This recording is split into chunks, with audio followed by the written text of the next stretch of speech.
భారత్ పాక్ల మధ్య దాడులు ప్రతిదాడులు కొనసాగుతున్న వేళ కేంద్రం అన్ని చర్యలు తీసుకుంటోంది. ప్రధాని నరేంద్ర మోదీ, త్రివిధ దళాధిపతులు, జాతీయ భద్రతా సలహాదారు అజిత్ డోభాల్ పరిస్థితులను నిరంతరం సమీక్షిస్తున్నారు. దీనికి సంబంధించి మరింత సమాచారం మా ప్రతినిధి అరుణ్ ఢిల్లీ నుంచి ప్రత్యక్ష ప్రసారంతో అందిస్తారు.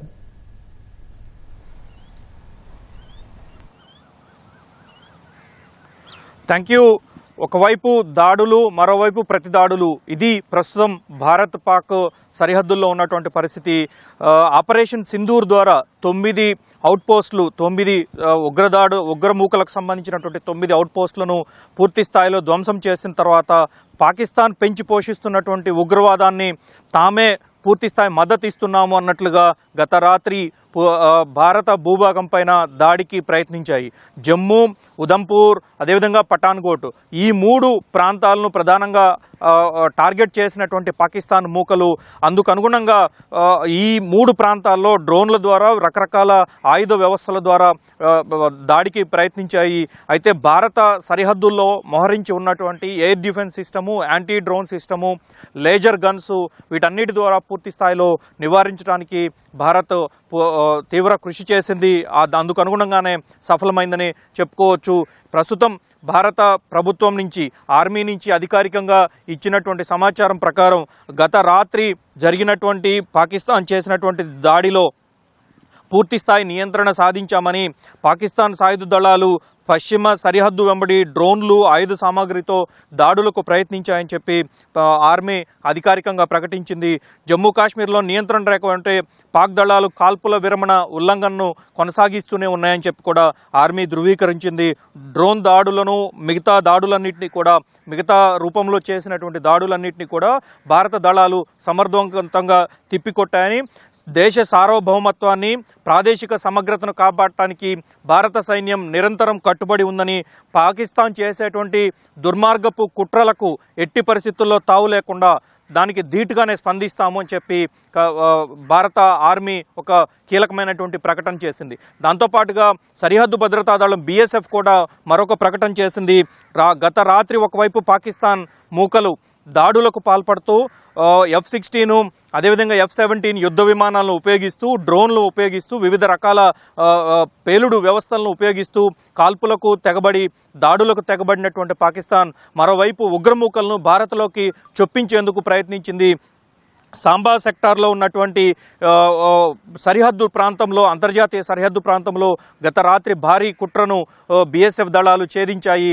ఒకవైపు దాడులకు పాల్పడుతూ కళ్ళు ఏమార్చే విధంగా ప్రవర్తించినటువంటి పాకిస్తాన్ మరోవైపు దాన్ని ఉపయోగించుకుంటూ, అంటే భారత సైనికులందరినీ ఒకవైపు తిప్పి మరోవైపు భారత భూభాగంలోకి అనేక ఉగ్రమూకలను చొప్పించేందుకు ప్రయత్నించాయి. ఈ చొరబాటును, భారీ ఎత్తున జరిగేటువంటి చొరబాటును BSF దళాలు సాంబా సెక్టార్లో అడ్డుకున్నాయి. చొరబాటుకు తీవ్రస్థాయిలో విఘాతం కలిగించాయి. వారన్నింటినీ నిర్మూలించడం జరిగినట్లుగా BSF కొద్దిసేపటి క్రితం ప్రకటించింది. సో ఈ విధంగా మొత్తం ఒకవైపు కాశ్మీర్లోని జమ్మూ నుంచి మొదలుకుంటే రాజస్థాన్లో ఉన్నటువంటి జైసల్మేర్ వరకు ఉన్నటువంటి అంతర్జాతీయ సరిహద్దు చెక్పోస్టులు, సరిహద్దు ప్రాంతాలన్నిటిపైన పాకిస్తాన్ టార్గెట్ చేసినట్లుగానే చెప్పుకోవచ్చు. జైసల్మేర్ వద్ద, పఠాన్కోట్ వద్ద జరిగినటువంటి దాడుల్లో F-16, F-17కి సంబంధించినటువంటి పాకిస్తాన్కి సంబంధించినటువంటి యుద్ధ విమానాలను కూల్చినట్లుగా, ఆ విమానాలు కూల్చిన సందర్భంలో ఒక పైలట్ భారత దళాలకు చిక్కినట్లుగా ఇప్పటి వరకు ఉన్నటువంటి సమాచారం ప్రకారం తెలుస్తోంది. గత రాత్రి దొరికినటువంటి పైలట్ను సురక్షిత ప్రాంతానికి తరలించి తదుపరి అంతర్జాతీయ ప్రమాణాల ప్రకారం విచారణ జరుపుతున్నట్లుగా ఆర్మీ వర్గాలు, నేవీ వర్గాలు వెల్లడిస్తున్నాయి. ఒకవైపు ఆర్మీ, మరోవైపు వైమానిక దళం, మరోవైపు నావికా దళం, 3 సర్వీసులు ప్రధానమైనవి. ఈ 3 సర్వీసులతో పాటు ఆర్మీ ఇంటెలిజెన్స్, నేవీ ఇంటెలిజెన్స్, వీటితో పాటుగా భారత గూఢచారులు ఇస్తున్నటువంటి, పాకిస్తాన్ వైపు నుంచి వస్తున్నటువంటి సమాచారము, అక్కడి నుంచి తీసుకుంటున్నటువంటి ఇన్పుట్స్, వీటన్నిటితో పాకిస్తాన్ చర్యలను సమర్థవంతంగా తిప్పికొడుతున్నటువంటి పరిస్థితి కనిపిస్తూ ఉంది. అంతర్జాతీయ సరిహద్దు నుంచి కనీసం అంగుళం కూడా పాకిస్తాన్కి సంబంధించినటువంటి మూకలు కానీ పాకిస్తాన్కి సంబంధించినటువంటి డ్రోన్లు కానీ ఆయుధ వ్యవస్థలు ఏవి కూడా భారత భూభాగం వైపు రాకుండా కట్టుదిట్టమైనటువంటి చర్యలు తీసుకుంటున్నారు. ఒకవైపు S-400 anti drone anti defence missile వ్యవస్థను ఎయిర్ డిఫెన్స్ మిసైల్ వ్యవస్థను పఠాన్కోట్ అదేవిధంగా మిగతా ప్రాంతాల్లో బారాముల్లా సాంబా సెక్టారు అదేవిధంగా అఖ్నూరు ఉరి ఈ అన్ని ప్రాంతాల్లో సరిహద్దు ప్రాంతాల్లో మోహరించారు. దీనివల్ల పాకిస్తాన్ వైపు నుంచి ఏ చిన్న మూమెంట్ ఉన్నా కానీ వెంటనే ఆ ఎయిర్ డిఫెన్స్కి సంబంధించినటువంటి రాడార్లో పసిగట్టి దాన్ని నిర్మూలించేందుకు గాల్లోనే దాన్ని ధ్వంసం చేసేందుకు కనీసం భారత భూభాగానికి సరిహద్దుల్లో కూడా సమీపంలో కూడా రాకుండా పూర్తి స్థాయిలో నిర్వహించేటువంటి వ్యవస్థలన్నింటినీ ఇప్పుడు సంసిద్ధం చేసి పెట్టుకున్నారు. ఇప్పటికే భారత సరిహద్దుల్లో ఒకవైపు పాకిస్తాను మరోవైపు చైనా ఈ రెండు ప్రధానమైనటువంటి సరిహద్దులు. ఈ రెండు సరిహద్దుల్లో నిత్యం ఆకాశ క్షిపణి వ్యవస్థ L-70 లేజర్ గన్ వ్యవస్థ వీటితో పాటుగా ఎయిర్ డిఫెన్స్ సిస్టమ్స్ ఇవన్నీ నిత్యం పహారా కాస్తూ ఉంటాయి. నిత్యం పరిస్థితులన్నింటినీ ఎప్పటికప్పుడు చెక్ చేసుకుంటూ ఉంటాయి. కానీ ఇప్పుడు గత 3 రోజులుగా మారినటువంటి పరిణామాల నేపథ్యంలో ఎయిర్ డిఫెన్స్ వ్యవస్థల్ని మరింత ముమ్మరంగా సరిహద్దు ప్రాంతాల్లో మోహరించారు. గత రాత్రి జైసల్మేరు అదేవిధంగా గతంలో భారత్ అణు పరీక్షలు జరిపినటువంటి పోఖ్రాన్ ప్రాంతం పైన దాడులు చేయాలి అని చెప్పి పాకిస్తాన్ చేసినటువంటి కుటిల ప్రయత్నాలన్నింటినీ భారత దళాలు సమర్థవంతంగా తిప్పికొట్టాయి. దాంతోపాటుగా అమృత్సర్లో ఉన్నటువంటి స్వర్ణ దేవాలయం టార్గెట్ చేస్తూ దాడికి ప్రయత్నించినటువంటి విధానం కూడా భారత దళాలు తిప్పికొట్టడం జరిగింది. అయితే ప్రధానంగా చూసుకుంటే భారతదేశం కేవలం ఉగ్రమూకలు ఉగ్రవాదకు సంబంధించినటువంటి స్థావరాలనే టార్గెట్ చేసుకొని అందుకు దాడులు నిర్వహిస్తే కానీ పాకిస్తాన్ వైపు మాత్రం భారతదేశంలో ఉన్నటువంటి సాధారణ ప్రజలు వారితో పాటుగా ప్రధానమైనటువంటి సరిహద్దుల్లో ఉన్నటువంటి ప్రధానమైనటువంటి ఒక మతపరమైన వీటికి సంబంధించిన పవిత్ర ప్రదేశాలనే టార్గెట్గా దేవాలయాలను మసీదులను దాంతోపాటుగా చర్చిలను వీటితో పాటు ఆ పంజాబ్ ప్రాంతంలో ఉన్నటువంటి గురుద్వారాలను టార్గెట్ చేసుకొని ఈ రకమైనటువంటి దాడులు పాల్పడటానికి ప్రయత్నాలు చేస్తూ ఉంది. అయితే వీటన్నిటినీ సమర్థవంతంగా ఎదుర్కొంటున్నటువంటి భారత్ ముందస్తు చర్యలు కూడా అన్ని ప్రాంతాల్లో చండీగఢ్ నుంచి మొదలుకుంటే అంటే రాజస్థాన్లోని జైసల్మేర్ ప్రాంతం నుంచి మొదలుకుంటే జమ్మూ వరకు ప్రధానమైనటువంటి భూభాగం ఉన్నటువంటి భారతదేశం ప్రధాన పట్టణాలు ఏవైతే ఉన్నాయో వాటన్నిటిలో హై అలర్ట్ ప్రకటించారు. స్కూల్స్ మూసివేశారు. ప్రభుత్వ కార్యాలయాలు ప్రభుత్వానికి సంబంధించినటువంటి ఉద్యోగుల్లో అత్యవసర సిబ్బంది ఎవరైతే ఉన్నారో వారందరికీ సెలవుల్ని పూర్తి స్థాయిలో రద్దు చేశారు. సో ఈ విధంగా వ్యవహరిస్తూ ఉన్నటువంటి పరిస్థితి ఉంది. మరోవైపు జమ్మూలో ప్రత్యేకంగా చూసుకోవాలంటే జమ్మూలో ఉన్న పరిస్థితి కొంత ఇబ్బందికరంగా ఉంది. జమ్మూ విమానాశ్రయాన్ని టార్గెట్ చేస్తూ రాత్రి పాల్పడ్డారు.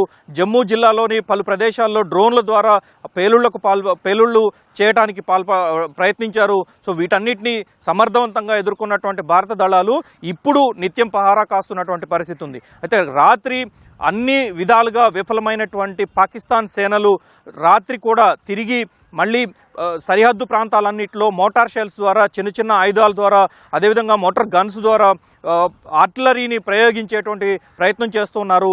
సామాన్య ప్రజల నివాసాలు గురుద్వారాలు పవిత్రమైనటువంటి ప్రదేశాలే లక్ష్యంగా ఈ రకమైనటువంటి దాడులకు పాల్పడుతున్నారు. సో ఇది ఒకవైపు జరుగుతుంది. అయితే ఈ పరిణామాలన్నింటినీ ఢిల్లీలో ప్రధానమంత్రి నరేంద్ర మోదీ, రక్షణ మంత్రి రాజ్నాథ్ సింగ్, హోంమంత్రి అమిత్ షా వీరితో పాటుగా విదేశాంగ శాఖ మంత్రి జయశంకర్లు కీలకంగా వ్యవహరిస్తూ ఉన్నారు. ఇక్కడి నుంచి పరిస్థితి మొత్తాన్ని ఎప్పటికప్పుడు పర్యవేక్షిస్తూ అవసరమైనటువంటి సూచనలు అవసరమైనటువంటి సరిహద్దులకు అవసరమైనటువంటి మద్దతును ఇక్కడి నుంచి అందిస్తూ ఉన్నారు. సో గత రాత్రి పొద్దుపోయిన తర్వాత కూడా ప్రధాని 2-3 సందర్భాల్లో సమీక్ష నిర్వహించారు. అజిత్ దోవాల్తో నిర్వహించినటువంటి సమీక్ష తర్వాత ఒక కీలకమైనటువంటి సందేశాన్ని పాకిస్తాన్కు పంపించాలి అని చెప్పి నిర్ణయించినట్లుగా తెలుస్తోంది. అందుకు తగిన రీతిలో పాకిస్తాన్ చేస్తున్నటువంటి వక్రబుద్ధితో చేస్తున్నటువంటి దానికి తగిన రీతిలో సమాధానం చెప్పాల్సిందే అనేటువంటి కృతనిశ్చయంతో ఉన్నట్లుగానే ఈ సందేశాన్ని పంపించినట్లుగా తెలుస్తూ ఉంది. మరోవైపు ద్వైపాక్షిక పరంగా చేపట్టాల్సినటువంటి చర్యలన్నిటిపైన జయశంకర్ దృష్టి సారించారు. గత రాత్రి పాకిస్తాన్ జరిపినటువంటి ఆకస్మిక దాడులు, భారత భూభాగంలో సామాన్య ప్రజలనే లక్ష్యంగా ప్రయత్నించినటువంటి దాడులన్నిటిపైన మిగతా మిత్రపక్ష దేశాలన్నిటికీ కూడా సమాచారం పంపించారు. అగ్రరాజ్యాలన్నిటికీ సమాచారం పంపించి ఉగ్రవాదాన్ని తుదముట్టించడానికి భారత్ ప్రయత్నం చేస్తూ ఉంటే సామాన్య ప్రజలను టార్గెట్గా పాకిస్తాన్ ఈ ప్రయత్నం చేస్తున్నట్లుగా పాకిస్తాన్ను అంతర్జాతీయ సమాజం ముందు దోషిగా నిలబెట్టేటువంటి ప్రయత్నం చేశారు. అది ఈ రోజు కూడా కొనసాగుతుంది అని చెప్పి భారత ప్రభుత్వ వర్గాలు వెల్లడించాయి. నిన్న రాజ్నాథ్ సింగ్ ఒక సందర్భంలో చాలా స్పష్టంగా ఆపరేషన్ సింధూర్ కొనసాగుతుంది, ఇది ఇప్పట్లో ఆగేది కాదు, ఉగ్రవాదానికి సంబంధించినటువంటి మూలాలన్నింటినీ తుదముట్టించే వరకు ఈ ఆపరేషన్ ఆపేది లేదు అని చెప్పి స్పష్టమైనటువంటి ప్రకటన చేశారు. సో ఆ నేపథ్యంలోనే గత రాత్రి పాకిస్తాన్ దాడులకు పాల్పడినట్లుగా తెలుస్తూ ఉంది. దాడులకు పాల్పడటంతో పాటుగా సామాన్య ప్రజలను టార్గెట్ చేసుకొని అలజడి సృష్టించేటువంటి ప్రయత్నం చేసినప్పటికీ భారత దళాలు సమర్థవంతంగా తిప్పికొట్టడంతో ఇప్పుడు ఆ పరిస్థితిని మరొకసారి సమీక్షించి సరిహద్దు మొత్తం ప్రాంతాన్ని మరింత అప్రమత్తం చేయాలని, మరిన్ని భద్రతా దళాలను సరిహద్దులకు పంపించేటువంటి ప్రయత్నంలో ఉన్నారు. అందుకు సంబంధించి గత రాత్రి నుంచి ఇప్పటి వరకు నిరంతర సమీక్షలు జరుపుతున్నటువంటి ప్రధాని రక్షణ మంత్రి రాజ్నాథ్ సింగ్లు ఈరోజు 10 గంటల తర్వాత ఒక కీలకమైనటువంటి ప్రకటన చేయడానికి విదేశాంగ శాఖ నుంచి, ఆర్మీ నుంచి, ఇరువైపు నుంచి ఒక కీలకమైనటువంటి ప్రకటన చేయడానికి ఆస్కారం కనిపిస్తూ ఉంది. గత రాత్రి జరిగినటువంటి దాడులు, పాకిస్తాన్ వ్యవహరించినటువంటి తీరు అంతర్జాతీయ సమాజం ముందు దీన్ని ఉంచాల్సినటువంటి పరిస్థితి, దాంతోపాటుగా భద్రతా పరంగా, రక్షణ పరంగా తీసుకుంటున్నటువంటి చర్యలు, పాకిస్తాన్ చూపుతున్నటువంటి వక్రబుద్ధి, వీటన్నిటిని ఈరోజు 10 గంటల తర్వాత వెల్లడించడానికి ఆస్కారం కనిపిస్తూ ఉంది. Over to studio.